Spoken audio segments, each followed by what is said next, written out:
And I say, if you don't mind, I'm Dr. Williams, Chief of Cardiology, need to talk to you about what happened to you. And I'm going to ask you the silliest questions you've ever heard. Can you just bear with me for a couple minutes? And they usually say yes. Okay, let's start. I'm going to ask you 4 questions. Number 1, what's your understanding of why you ended up in here and needing a stent? And they'll say, look at me kind of funny. And they say, I had a blocked artery. I said, that's exactly right. Good. That's number 1. Number 2, what was it blocked with? And prepositionally challenged, but I understand what I'm asking. And they, regardless of level of education and health literacy, they usually can say plaque. So that's right. And what's plaque made out of? Mm-hmm. And they'll say, I think it's made out of cholesterol and fat. So yeah, that's right. So question number 4, where did that come from? I'm Rip Esselstyn, and welcome to the Plant Strong podcast. The mission at Plant Strong is to further the advancement of all things within the plant-based movement. We advocate for the scientifically proven benefits of plant-based living and envision a world that universally understands, promotes, and prescribes plants as a solution to empowering your health, enhancing your performance, restoring the environment, and becoming better guardians to the animals we share this planet with. We welcome you wherever you are on your Plant Strong journey, and I hope that you enjoy the show.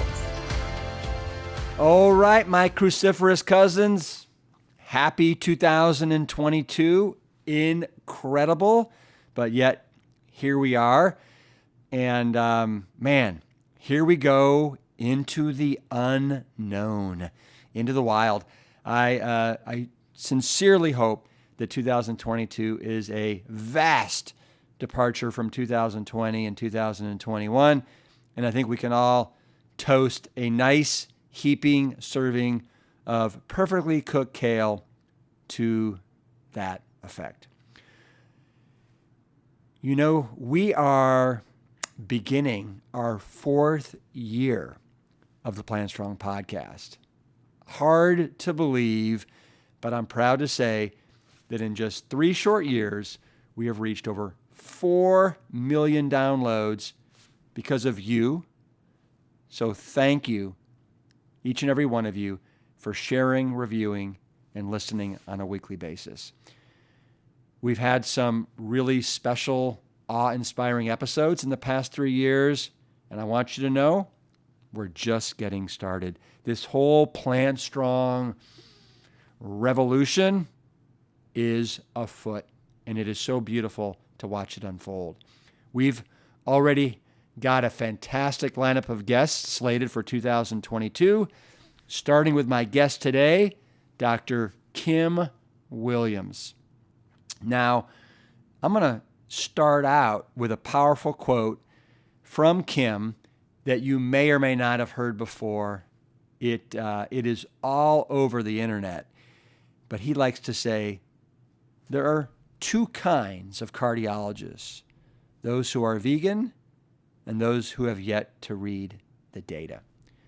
This is a super bold statement from someone who, since 2013, has been the head of cardiology at Rush University Medical Center inside of Chicago. And in addition, Dr. Williams is also the former president of the American College of Cardiology and a man who is not afraid to mince words. I love today's conversation because I got to learn all about Kim's personal background and story that I was absolutely clueless about, including how he got into medicine and why, and how he was raised on the south side of Chicago, dirt poor, and also how and what inspired him to adopt a plant-based diet. He also shares the 4 biggest questions that he asks all of his patients who have recently had a stent or some other surgical intervention. And these 4 simple magical questions often change the trajectory and long-term outcomes of these patients when they hear these engaging questions and become empowered. So you'll definitely want to keep an ear out for these 4 questions. Now, before we dive into today's episode, I want to invite you to kick off 2022 by taking the Plan Strong 7-Day Challenge. We have thousands of people that are engaged. You definitely need a little reboot. And I want you to know that we have tons of free resources for you. Simply head over to planstrong.com and you can discover how great you will feel by adopting a Plan Strong lifestyle. I would also like to share some very exciting news with you that we've been working on for a long, long time. We now have, for our upcoming retreat in Black Mountain, North Carolina, we have CME and CEU credits for physicians, physician's assistants, nurse practitioners, and health coaches. We've got 20 hours of CME credits and 2 CEU credits. So that's just part of the registration fee, and we're super excited about that. This is jointly provided by UNC Health Sciences at Mayhec, and we are thrilled to reward healthcare providers for all that they learn at our immersion events. And you can still join us March 1st through the 6th. Visit planstrong.com today for all the details. Now, let's get back to our show. I know that you're going to feel empowered after this conversation with Dr. Kim Williams. And a little side note, there is a little bit of background noise in the beginning because we caught Kim on a short break during a busy day. And as you know, life happens. Okay, enjoy this conversation. Thanks. All right, everyone. I want to welcome you to another episode of the Plan Strong podcast. Today, I have one of the most, I would say, respected and well-known cardiologists on the planet, and that's Dr. Kim Williams. And Kim, I want to dive in and I want to talk to you about your background. I want to talk to you about being a cardiologist. I want to talk to you about how you discovered and became enamored with plant-based nutrition, and then just kind of, if you think that we're doing a pretty good job in the medical field, you know, moving that football down the field, and if we're making progress or not. So we'll talk about all those things. But for starters, I'd love to know. Well, actually, let me backtrack for a sec. The last time that I saw you was in Black Mountain, outside of Asheville, North Carolina, 2018. Yep. We're very generous, and you joined us for Plan Stock, and with about 700 other attendees, and we had an absolute blast. And your talk was riveting. You had everybody on the edge of their seats, and I can remember we had a discussion a day or two beforehand because these were like TEDx style talks, 20 to 30 minutes, and you know, I like to review people's decks just to make sure they were going to hit the mark. And yours was like 180 slides. And I sent you a nice friendly text saying, hey, Kim, you know, this is supposed to be 20 or 30 minutes here, not an hour and a half, 2 hours. And you're like, hey, Rip, I got this. I'm a pro. Don't sweat it. And if you didn't go through all 180 in 27 minutes and 30 seconds, and anyway, I've learned not to question you with stuff like that. No worries. Understandable. Yeah, it was a great conference. You did a marvelous job. It was very stimulating. The audience, getting up and dancing, that was unique. I hadn't seen that one before. So, congrats on all you do. So, thanks so much. Yeah, well, and we played a lot of great music. What was that? There was that great movie that came out, and you actually loved the songs in it. It was The Greatest Showman, right? Greatest Showman. Showman. What a soundtrack. So I'd love to start, Kim, just by asking you, where does your first name come from? It's very unique for a male. I've only known one other Kim. He was a guy I swam with. And is this a family name? How did you get it? So I'm supposed to say that it's British Australian. Okay. Lots of guys named Kim. But the truth is that I was born during the Korean War. And it was a common Korean surname, which, as you know, goes first.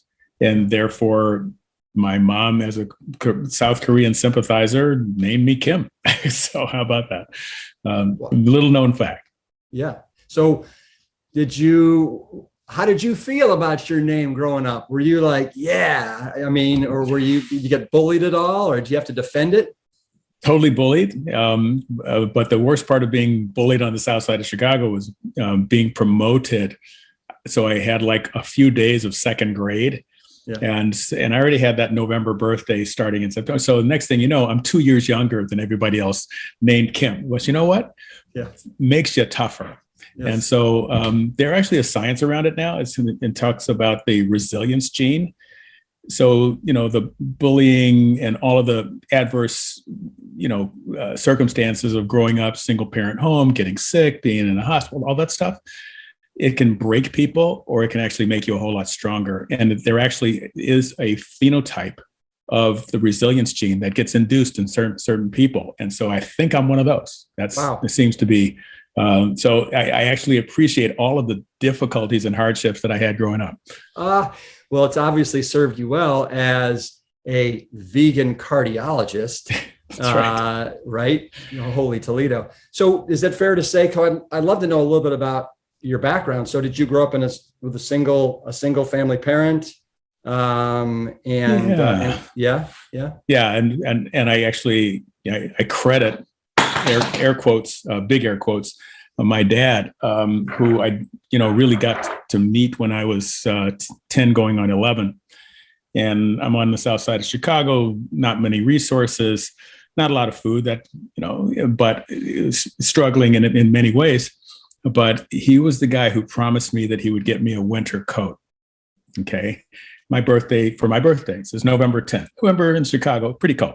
So until then, I was walking back and forth to school with no coat. And it turns out he never came through with the coat. So December 5th, a few weeks after my 11th birthday, I was admitted to South Chicago Hospital with a pneumonia. And that was about my third pneumonia, because I had a mother who smoked. And so kids of smoking parents, lots of health issues. And so that was mine. So it turns out that was a very index hospitalization for me, because I'd been through it before. I knew I needed that 500 milligrams of penicillin every 8 hours, or I wasn't going to get back to school pretty quick. And it just wasn't coming. So I started going to the nurse's station and getting my own medication. And then I started getting the medicine that I was supposed to be distributed to my roommate. And I laid on that hospital bed swearing that I was going to be a physician on the south side of Chicago and fix that hospital. It's not exactly what happened, but I did train the guy who's the chief of cardiology there now. So maybe a little bit. Incredible how that, and how old were you when you were admitted in the hospital with pneumonia? Can you remember? So that was 3 weeks after my 11th birthday. It's amazing how that has informed your whole life's work and your path. Brilliant. Oh, yeah. I definitely was going to be a pediatrician on the south side and take care of sick kids. And, then medical school actually happened once I escaped the inner city and got into University of Chicago for college, became a tennis player. So I was attracted to the medical school. And when you get in medical school, you gravitate and you resonate with things. And I hope everybody does that. If you're not doing something that you resonate with, you probably ought to look at trying to do something else. As it turns out, everything in the cardiovascular arena, from the basic science, the physiology, every aspect, it's like it was part of me, like I'd done it before. So I could understand EKGs like that, and I could hear the murmurs that other people couldn't hear. And next thing you know, I had to go into cardiology. I was just drawn to it. So, and then it just so happens, and this is probably, you could think of this as divine intervention, that being from the south side of Chicago, living in an inner city, understanding that heart disease has been the leading killer of Americans since 1918 was the last time it took a break for 1 year because of Spanish flu, wasn't taken out by COVID. It was still number one. And if it wouldn't be number one in the United States, by the way, only developed country left in the world where it's still number one. It wouldn't be number one if it wasn't for the 21% increase in cardiovascular mortality that my people have.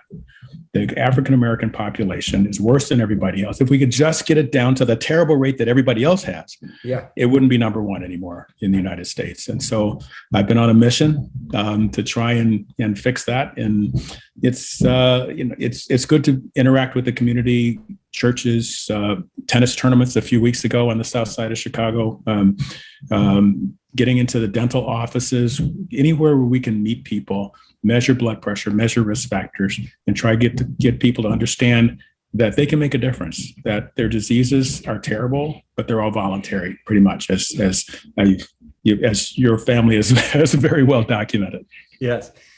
Do you feel like, because what I've heard is that the Black Americans are actually, as a culture, embracing veganism as rapidly as any ethnicity that's in America right now. Is that kind of what you're seeing right now as well? Pushing hard for it, and many other organizations are as well. You may have heard that there's a person named Jasmine Leah. If you haven't interviewed her, you probably should. Jasmine put together a movie called Invisible Vegan. And it really talks scientifically, sociologically, historically, practically about plant-based nutrition and how it isn't, a white suburban female thing. It's something that we need to adopt. It's something where the African-American history was before slavery changed the diet completely. And that, and I know you're probably familiar with Columbus Batiste. Absolutely. Absolutely. And he's got this, very strikingly named podcast called Slave Food.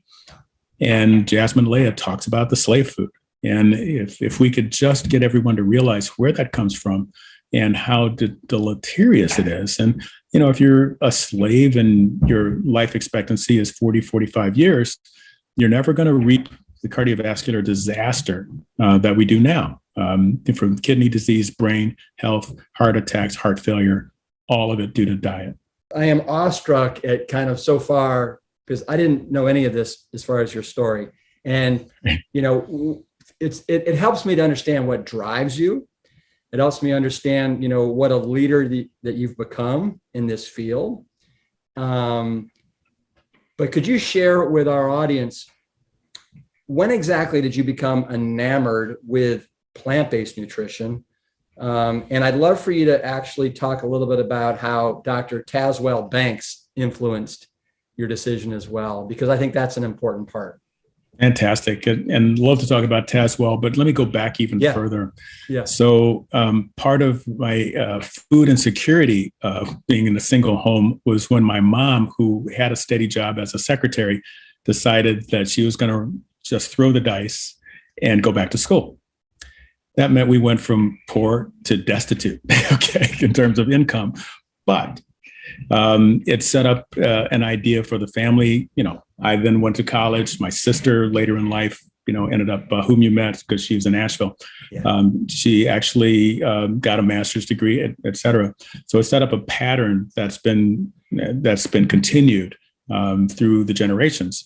Well, it turns out that one of her first courses in the local junior college was biology, and some professor, who she doesn't remember the name of, told her in no uncertain terms, you have to become a vegetarian because your cholesterol will go down and you won't get heart disease. And by the way, you won't get cancer. I need to know who that person was. Okay. So she came home and said, okay, we're vegetarians. And we didn't know what we know now. And so it was sort of more of an ovo-lacto vegetarian diet. And I maintained that with one bad episode in college where the team didn't get me any lunch and all I had a chance was a hamburger or starve for the next match. I ate the hamburger and 4-all in the first set. I was in the corner throwing it up. So I've never eaten red meat ever again. But, you try to grapple with the science, and the science about the time I was getting married was really about, the American Heart Association diet, chicken and fish, no skin, not fried, healthy diet. Turns out that might be healthy for some people, probably not. Okay. It is healthier than red meat, no question. But for me personally, it turns out that I had the genetics to have a higher cholesterol than normal. And as I sort of retired from being a coach of a nationally ranked tennis player, and I wasn't playing tennis twice a day anymore, plus there is such a thing as an age-related increase in LDL cholesterol.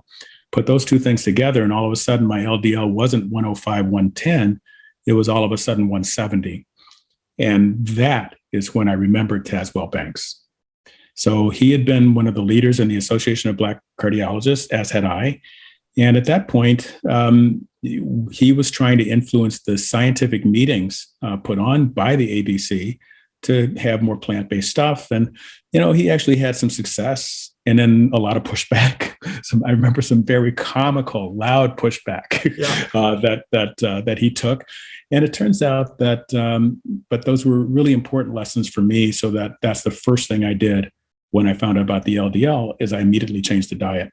And then I actually went on the search engine and found out that chicken and fish in general, beef and pork have more cholesterol than most species of fish. There's some seafood that's way higher, but chicken tends to be just a touch higher than beef. And so if your problem is cholesterol, there are no safe animal products that maybe egg whites, we used to say egg whites, Jell-O, and honey, but those last two have such a high glycemic index that we don't do those. Those would be worse than animal products, but we didn't know that a few years ago. Now we do. So bottom line is that Tazewell really gave me the tool, talking particularly about Dean Ornish and his diet, that I could go then and look it up. And the best part of this story is that, to me, was that the month that happened, March of 2003, that is the time that Journal of American Medical Association published David Jenkins' portfolio diet, plant sterols, almonds, making sure that you're getting soy protein and psyllium, fiber. And so I sort of adopted that kind of vegetarian diet. And, 6 weeks later, my LDL was down from 170 down to 90. Yeah. Yeah. And that's pretty darn dramatic. And, I've written a number of books, and in my third book, I have about 1,500 data points, participants that actually do this for 7 days, and we do before and after biometric screenings. And we actually are able to show that the vast majority of it happens in the first week or two, if you're doing it properly. So you did it in 6 weeks, but it would have been interesting to see what would have happened in 2 weeks. Absolutely. David Jenkins did the 2 week, 4 week, and the curve went like this. Right. So a lot of change. Well, the C-reactive protein. So he did cholesterol and inflammation, and everybody's heard, cholesterol doesn't cause heart disease alone. It's the inflammation as well, both of which are increased, LDL and C-reactive protein are increased by eating animal products and decreased by eating vegetables. Yeah. Well, it turns out that the C-reactive protein responds to diet a little more slowly, just a bit, than LDL does, but absolutely those changes do occur. Yeah, that's interesting. So they don't necessarily correlate, but it's a good reason to stay with the veggies for sure. Yeah, absolutely. So have you been in touch with Tazewell Banks? Is he alive still? Is he around? So I was unfortunate. Actually, I guess I was honored to be chairman of the board of the Association of Black Cardiologists a few years ago, and to attend and be the official representative at his funeral. He was a wonderful guy, and unfortunately in DC there was he was accosted and had a traumatic and outcome, and just very saddened to see someone who'd given his entire career to making people healthy, endure such a tragic outcome. But yeah, I'm sorry. Yeah. I'm sorry to hear that. That's super sad. What year was that? So that would have been, I think, 2010. Okay. I'd have to go back and take a look. So he didn't have the opportunity to see you go on with all these your leadership roles at Rush University Medical Center and as president of the American College of Cardiology and things like that. But I'm sure that it sounds like he really inspired you, and he's probably up there watching you. I think so. And, he was such a leader, and everyone remembers him. We actually did memorialize him. And for those of you who are interested, we actually have, believe it or not, Association of Black Cardiologists vegan cookbook. Okay. It's on the website, ABCARDO, so abcardio.org, under the patient resources. And it was actually, I did nothing but come up with the idea and insist that it be vegan. Yeah. Everybody else did the work, and the most of that work was actually another person who you know very well, and that is Baxter Montgomery from Houston. And he's done a wonderful job in Houston, and he did a wonderful job putting together recipes. I have the science behind it, but what to do about it, I wasn't so clear. Now I'm cooking all the time. That's COVID. Once you have COVID, you have to cook. But now, is Baxter a cardiologist, or is he a general practitioner? He is a cardiologist. He's a cardiologist, absolutely. Yeah. And he's a proud alumni of Rice University, and he's been in the community changing lives left and right. Yeah, fantastic.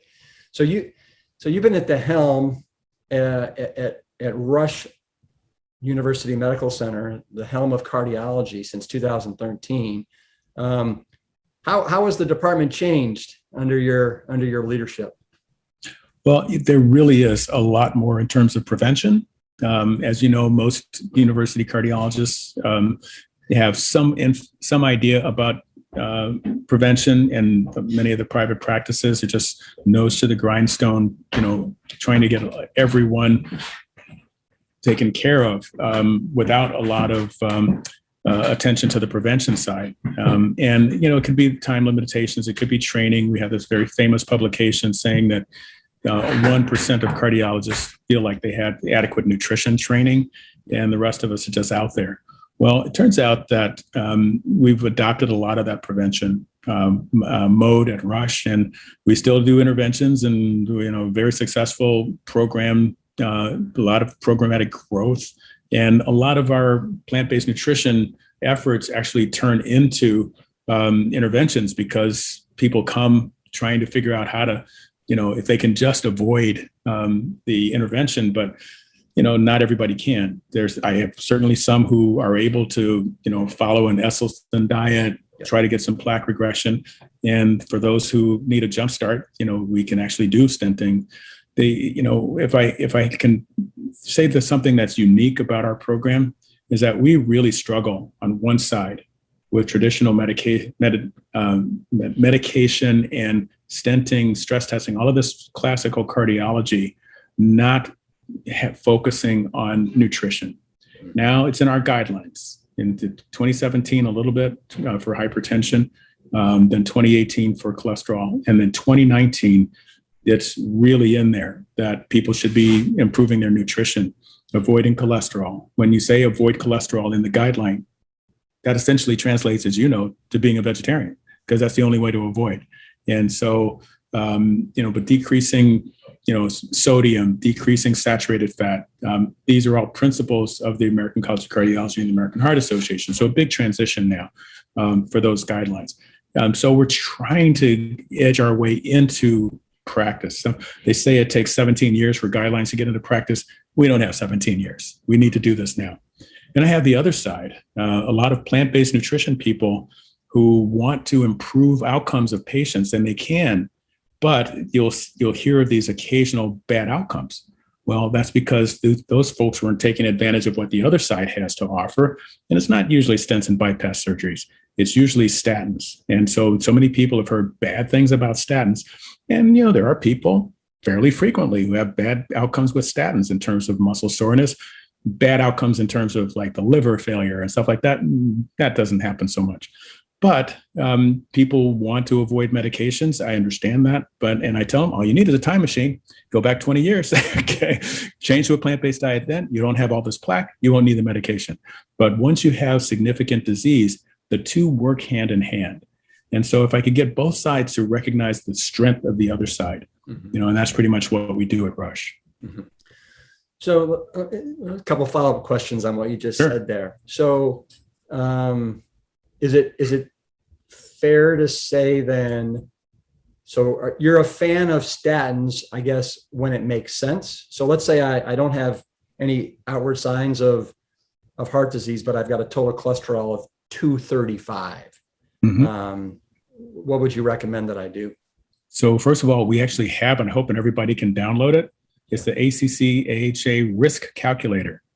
And that risk calculator, everybody should have it on their phone. And when the next time you have a Thanksgiving virtual dinner, hey, Uncle Joe, tell me, what was your last blood pressure?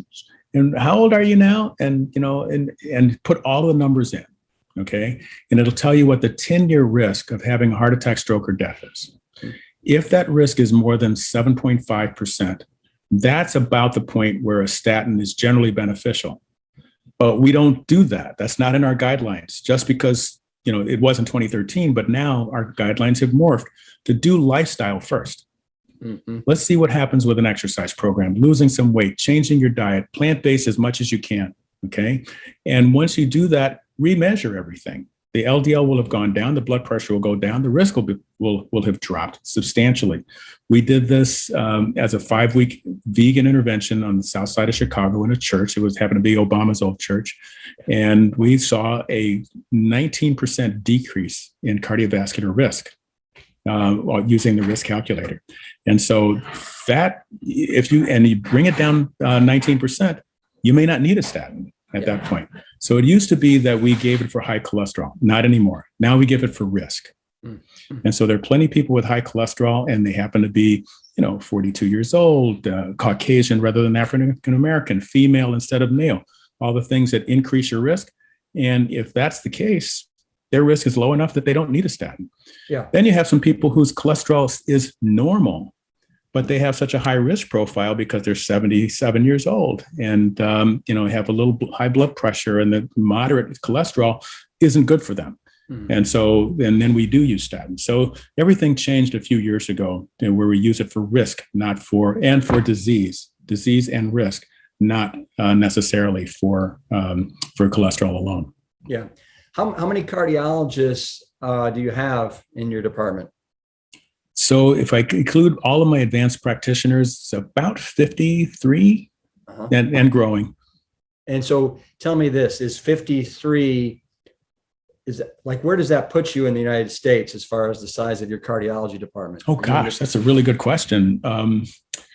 And I'm not sure that I'd like to go and look that up. I'm wondering if you're the top 50, top 10, top 20. Size is one thing. Sure. But we do have, in terms of locations, Rush actually has, a couple of places in the suburbs, a couple of places on the south side, north side. And so we are widening our footprint as we speak. And I would say more important than the number and where we rank by number of physicians, it would be where we rank in quality. And so if anybody's interested, the Vizient quality of care rankings, we're typically number 1 in the country. Sometimes Mayo Clinic edges us out and we're number 2, but the top 5 are always NYU, Emory, Cleveland Clinic, Rush, and Mayo Clinic. And where we are exactly right now in that top 5, I'm not sure, but it's usually us versus Mayo that's number 1. The other one is the U.S. News and World Report. And so the cardiovascular service line has gradually improved since the 2013, and that has to do with quality and recognition, reputation, and quality of care. And we're now up to number 33. So went from unranked when I took over the program to clearly inside the top 50 and hopefully going up. That's a lot to be proud of. So let me ask you this, if you have any idea. So of the 51 or so cardiologists at Rush, do you have any idea how many of them identify as vegan or plant-based? So I actually had that number and I used to put it on a slide, and then it kept changing, and it didn't include all of the trainees. And the trainees are actually the ones who hear my lecture and say, okay, that's it, I'm done. I'm not doing eating any more animal products, adopting the literature. A little less uptake in the old senior faculty who probably need it the most. Yeah. And so I actually don't have that number anymore. I'd have to go back and do a biopsy. But I can tell you that when I actually have to do the so-called FPPE, the focused physician practice evaluation. And so I'm looking at faculty notes and making nutrition recommendations is almost 100%. And that's something that you just don't see in other places. Yeah. Well, I can remember, I think it was when you were at Planstock in 2018, after your presentation, I think I asked you how many of the cardiologists, and at that point in time, I think you said like 23, and maybe there were 30 something on staff then. I think you've grown. So to me, that's just a testament to, the influence that you have, the great example that you're setting there.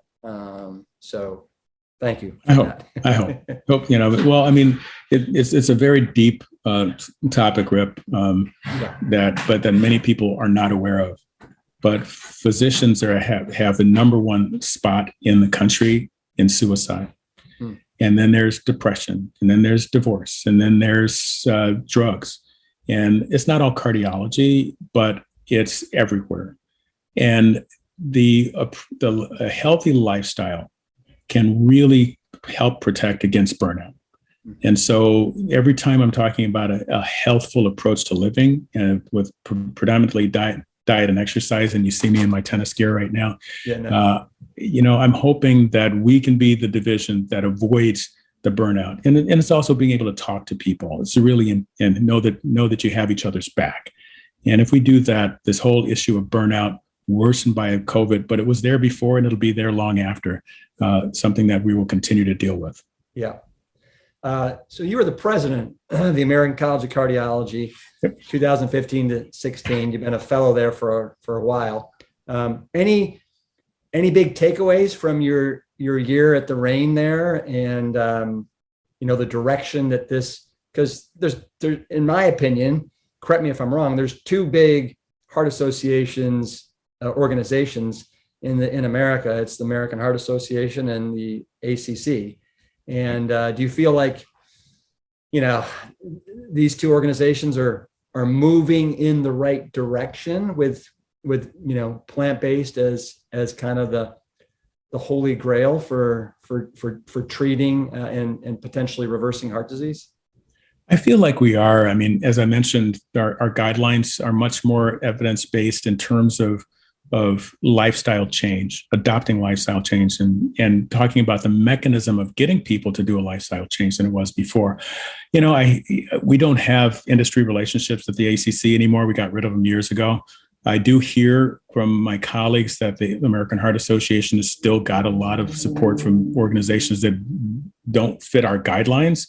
But hey, American Heart Association signed off on the guidelines. So as an organization, they are behind the plant-based nutrition idea, and I hope that they will continue to be. I don't work as much with them as with ACC, but I would say the biggest impact. First of all, coming into the position, I thought I kind of would be known as the first African American. No, I was known as the first vegan president of ACC. That's all anyone talked about. As it turns out, you're a threat. We were able to, you're a threat. Yeah, indeed. Well, it's it caused some chuckling, and but you also you were a threat. And let's face it, when you say stuff, which I applaud you for, when you say stuff like, wouldn't it be laudable, right? If the goal of the ACC was to put ourselves out of business, you're gonna ruffle feathers and get these people nervous. Interestingly enough, I got a lot of support. Maybe not outside of ACC, but within ACC leadership, because everything we do, the whole strategic plan, the mission statement, transform cardiovascular care and improve heart health. That means put ourselves out of business. And so that's really what we're supposed to be doing. And so I think I did have a lot of support for that. And, I was able to start some programs like getting our cardio oncology section going and supporting the young people. But the one that I hopefully will be remembered for is that we started during my tenure, we started the nutrition work group. And this is a wonderful set of people. Your dad's on it. We have so many people who, some of it has been referred to as the ACC's vegan mafia. It's not exactly right. We do have one keto person. We have a handful of Mediterranean people. I always point out Mediterranean diet does not improve outcomes for the cardiologist, only neurology. And then they go back and they look at the article and they say, oh my gosh, how did we miss that? That 30% decrease when you switch from red meat to fish. was only stroke. Heart attack, cardiovascular death, and total mortality were unchanged. And that was the randomized trial that's supposed to, support cardiovascular people using Mediterranean diet. Not so. Neurology, be jumping up and down. Our stroke center at Rush is overwhelmed. We're doing thrombolytic therapy and trying to get the clots out of people's brains when they happen. It's just amazing amount of work. Cutting that by 30% would give them a break. But for cardiovascular disease, no evidence that it's going to help. Yeah. Well, so one of the things that you impressed me so much at PlantStock with your slides, and you had study after study after study, right, that was showing the effects of a plant-based diet. And you had some studies that were just 3 days old. So to me, I was impressed with how on top of the research and the data that you are. And this is leading to probably the most famous quote that you've ever thrown out there. When you Google yourself, you'll see this associated with every photo of you. And that basically is, there are two kinds of cardiologists, right? Vegans and those who haven't read the data. And my question to you is, Kim, in 2021, how can you be a cardiologist, a practicing cardiologist, and not be up to speed with all these piles and piles and piles of research that indicate what a plant-based diet can do? So it's interesting that cardiology is so big. It's such an effort being number one in terms of mortality and being number one for so long that the science is incredible. The techniques that we have, and it's been characterized as mopping up the floor instead of turning off the faucet, but we've got some amazing mops. Come and see the mops. Okay. But the truth be told, that it's only the preventive cardiologist. It's a whole different specialty now. Mm-hmm. And my interventionalists, they understand a bit about it, kind of like the way I understand a little bit about intervention, but they will actually send patients to the prevention group. And so not everyone takes full charge of all of the problems because, we are highly segmented. And the fact of the matter is, medical knowledge doubles every 73 days. And so there's no way that they all can keep up with it. Now, I hope that you're right, that someday there will be the basis of education is prevention, on top of which you build heart failure, electrophysiology, structural heart, and all the other subspecialties in cardiology. Why? Because we're losing cardiologists to cardiovascular disease. It should not be the number one killer of cardiologists. That's something that we have to work on. Is that right? Is it the number one killer of cardiologists? Yeah, cardiologists and physicians is heart disease. Yeah. Well, if that isn't ironic, I don't know what is. Wow. Right. So I want to throw another quote at you because you got some great ones. And this one is not complete, so I'd love for you to complete it for me. But it's like, I don't mind dying. I just don't want it to be my fault. I think somewhere in there is processed meat and also red meat. Is that correct? That's one of your quotes, right? So yes. And so what that really means is that I keep my nose to the grindstone in terms of the evidence-based literature. And I do some things better than others. I will exercise because I'm addicted to tennis. Okay. And I will maintain a whole food plant-based diet. And it's a better vegan diet than it was before, because everybody in your audience needs to know that an unhealthy plant-based diet, and this is published by ACC, the Journal of American College of Cardiology, 2017, an unhealthy plant-based diet is actually worse than eating animals. Okay. We didn't have that for most of my vegan career. And so those vegan beignets and those in Paris, there's this place where you can go and get chocolate vegan croissant. Yeah. Well, they're wonderful, except that they're really damaging. It's refined flour, it's saturated fat. These are things that people should not be eating, but we didn't know that. But now we do. So what happens to me is I developed, I would say, an ability, probably should say an addiction to data. And when I see something, I can make the change like that. And I wish I could put that little phenotypic gene in every patient of mine, just walk away, and never think about eating something unhealthy again. Well, speaking of that and your patients, what do you, what do you do to motivate your patients, especially with somebody that's not motivated? Because I would imagine if I'm your patient and you, Kim Williams, are looking at me saying, listen, you can totally conquer this disease, and this is what you need to do. I've been doing it since 2003. Let's give you these tools. You're off to the races. I mean, I would imagine that you get some pretty good success. Am I wrong? I do get good success, but let me tell you, if you have a minute, Yeah. how I do this, okay? Because it hit me a couple of years ago, and it's been the most successful thing during my vegan cardiology career. Lay it on us. I'm typically being rounding with the interns and residents and the fellows. The next morning, I'm in the coronary care unit. Somebody has had a stent the night before, okay? And I say, if you don't mind, I'm Dr. Williams, Chief of Cardiology, need to talk to you about what happened to you. And I'm going to ask you the silliest questions you've ever heard. Can you just bear with me for a couple minutes? And they usually say yes. Okay, let's start. I'm going to ask you 4 questions. Number 1, what's your understanding of why you ended up in here and needing a stent? And they'll say, look at me kind of funny. And they say, I had a blocked artery. I said, that's exactly right. Good. That's number 1. Number 2, what was it blocked with? And prepositionally challenged, but I understand what I'm asking. And they, regardless of level of education and health literacy, they usually can say plaque. So that's right. And what's plaque made out of? Mm-hmm. And they'll say, I think it's made out of cholesterol and fat. So that's right. So question number 4, where did that come from? And to a person, they can answer that question. They say, I ate it. And I say, here is your vegetarian diet. We're going to order vegetarian food for you. We're going to give you handouts on how to do it. And if you choose not to do this, we'll make more money. Mm-hmm. Mm-hmm. Okay. Yeah. And they always laugh.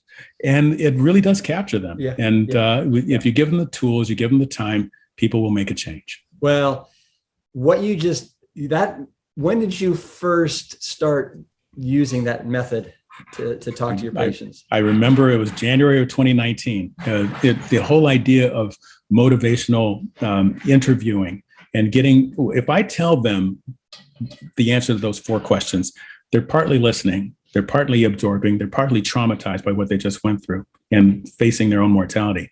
But when they answer those questions with their own mouth, it connects the dots better than I ever could. Well, it connects the dots. And plus, what I love about it is you're not preaching to them. You're not telling them, listen, this is what you need to do. You're asking them questions with curiosity. You're leading with curiosity. And then they're exactly what you just said. They're filling in the dots or connecting the dots. It comes out of their mouth. And now you've got them. You've got them. Right. So anyway, this is pure gold right here. This is pure kale. I love it. Yes. Let me ask you this, because I want to be respectful of your time. We got about 8 minutes. What are your thoughts on this crazy keto carnivore craze that just seems to ratchet up and get crazier? So we started with Atkins, then it's paleo, then it's keto, then it's carnivore. Any message you like to deliver to all of our listeners out there? I really would.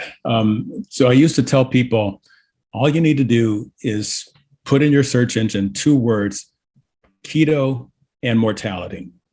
And several studies will pop up. We have the ERIC trial and the Seidelman article and Italy and Greece and Japan. And everybody's got data that says that a keto diet done with animal products increases mortality, increases cardiovascular events. And it's because it increases, even though it improves some risk factors. People talk about it for diabetes. It actually can. If you lose weight, your diabetes will get better, okay? And your blood pressure can get better too. But at the cost of increasing inflammation and increasing the cholesterol level. And that's very well documented in the literature. What we didn't have until recently is the understanding, Rip, and this was not part of my 2018 talk, because we didn't know this back then. It's about the microbiome. Mm-hmm.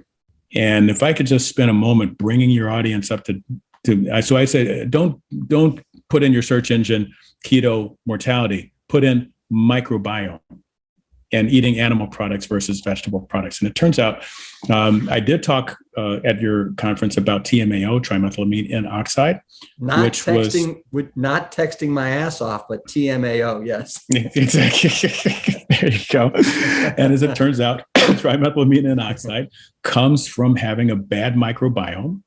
You eat animal products, when you're eating decaying flesh, it may be fresh, but it's still decaying, right? It's just hopefully decaying less by the time you eat it. Yeah, it doesn't sound very appetizing. Exactly. But you are actually ingesting the bacteria, and you're ingesting bacteria when you're eating plants as well. It's just that the ones associated with plants are actually very benign for your GI tract, and the ones associated with eating animal products are very deleterious. They've got the science now down to the species. They know which species are good for you and which ones are not. And believe it or not, if I were to give you that same talk right now, every section, the hypertension, obesity, diabetes, high cholesterol, they all would be preceded by the effect of the microbiome. I mean, we don't have quite enough time to go through each one of them, but I'll just give you, one, the ISMA gene. The ISMA gene is in some bacteria and not in others. The more plant-based you are, the more likely you are to have the ISMA gene in your bacteria, in your GI tract. Well, guess what that does? It takes cholesterol and it changes it to caprostanol. So we're thinking that vegans have a better cholesterol profile because they're eating less. It's way more than that. It's that you're metabolizing and getting rid of it through your microbiome. Well, why is this all of a sudden big science? Well, first of all, the recognition that kidney disease, chronic kidney disease, not just heart attack, stroke, heart failure, death, okay, but chronic kidney disease and dialysis can be improved by plant-based diet. And we don't have a lot of reversal studies for end-stage renal disease, but stage 4, almost end stage, going to stage 3, 3 to 2, and that sort of thing by plant-based nutrition, that is in the kidney literature now. And it turns out that's the effect of the microbiome on kidney disease. So it's comprehensive. What you'll find is startling, that it's not just all of the things that I'm talking about, it's your brain as well. Everything from multiple sclerosis to Alzheimer's to Parkinson's disease, all of them controlled by the microbiome. Yeah. And so, and at least the loudest noise in this area is COVID. Now, I got a question. Can I just reverse roles for just a second? Just ask you a quick question. Sure. How many vegans do you know died of COVID? I don't know any.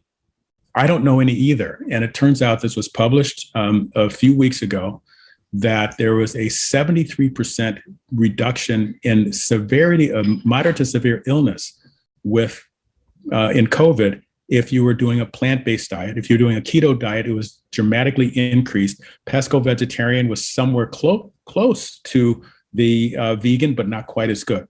Yeah. It's the microbiome that determines your cytokine storm that kills you with COVID. And the vegans have a better microbiome. This is where we need to be. This is where we need to be. I need to make sure that Dr. Will Bolshewitz listens to this episode. Do you know Bill? Okay. Will, he wrote Fiber Fueled. He's a gastroenterologist. He's brilliant. But anyway, he's on top of this stuff as well. Let me ask you this as we're winding down. Who are some of your heroes in life? It sounds like your mother was one of them. In many ways she was. I would say my great grandmother, when I had the food insecurity, she was the one who would bail me out. I would say that I learned a lot from my parents. A lot of them were lessons to reverse for raising my own kids. I would say that I had wonderful mentors at University of Chicago, that I had wonderful mentors at Moody Bible Institute, where I went for 8 years and learned really from the scripture of how to manage a division of cardiology, believe it or not. And I have a lot of folks that I looked up to in organized medicine. Wonderful people at the AMA. A lot of people don't understand that the AMA is not the old AMA where blacks couldn't get in. Not that AMA. Okay, this is full of young, vibrant people who are concerned about healthcare and healthcare delivery and how to do more for the poor and not burn out at the same time. It's an incredible organization. But the American College of Cardiology had great leaders and great people that I looked up to and aspired to be. So I would say that I learned quite a bit from so many places. And I would say that to anyone in my leadership training, always listen, always be prepared to be the servant of everybody else that you're leading, and never lead alone. If you do those three things, you'll be successful. Beautiful. So are you getting ready to play tennis, or did you just get done playing tennis? Okay, little secret. I used to be a teaching pro. Okay. Yeah. And so I always have tennis clothes on. TMI. I might be wearing a white coat and a suit, but I have tennis clothes on. Yeah. Nice. So how about our plant-based boy, Novak Djokovic? He almost had the Grand Slam. Almost did. I really hope that he's able to see his way through to negotiate his way into the Australian Open. It's his best surface. And, he is an amazing athlete to get to be his age, to go through all he went through, and then really take off when he became completely plant-based. That's the majority of his Grand Slams. And I'd like to see him get that 21st. I love Nadal, love Federer. They're unique individuals, incredible athletes. But to get that plant-based message out, Novak Djokovic really is the person who I'm cheering for the most.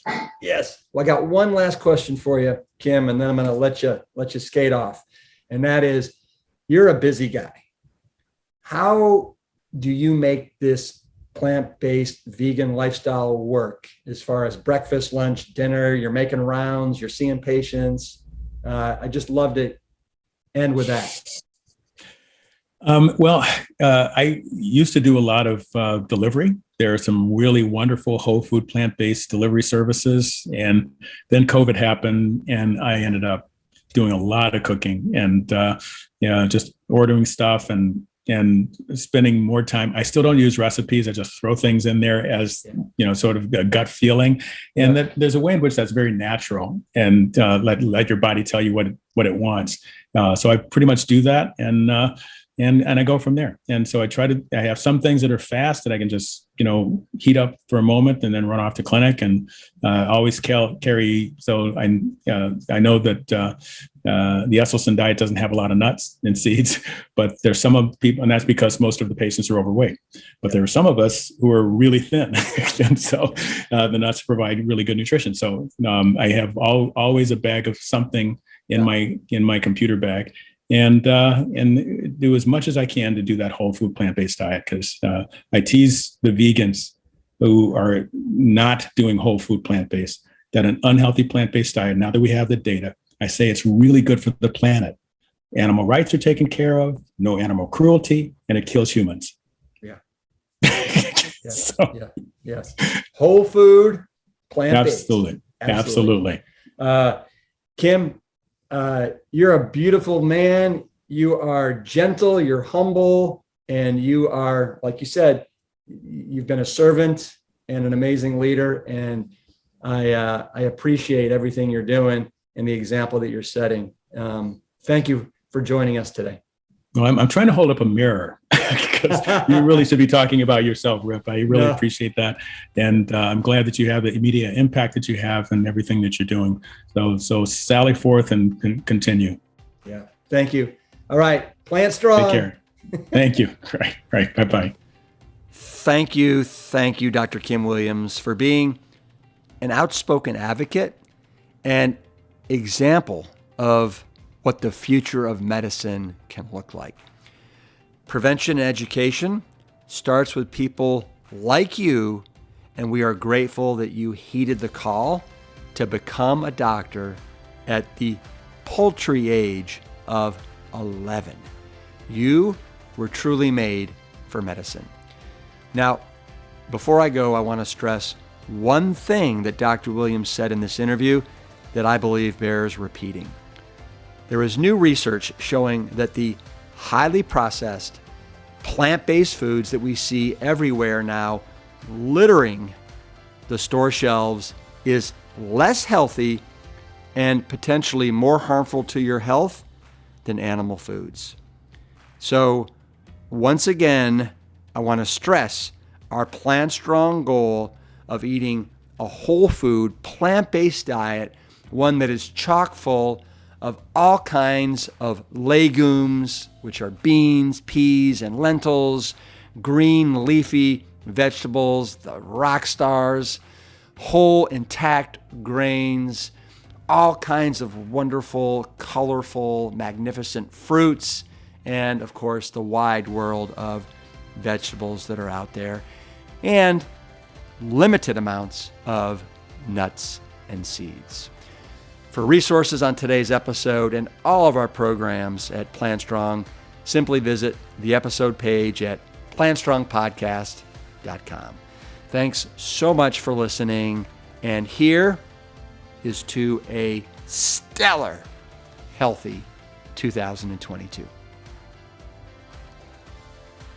The Plant Strong podcast team includes Carrie Barrett, Lori Kordowich, Amy Mackey, Patrick Gavin, and Wade Clark. This season is dedicated to all of those courageous truth seekers who weren't afraid to look through the lens with clear vision and hold firm to a higher truth. Most notably, my parents, Dr. Caldwell B. Esselstyn Jr. and Ann Cryle Esselstyn. Thanks for listening.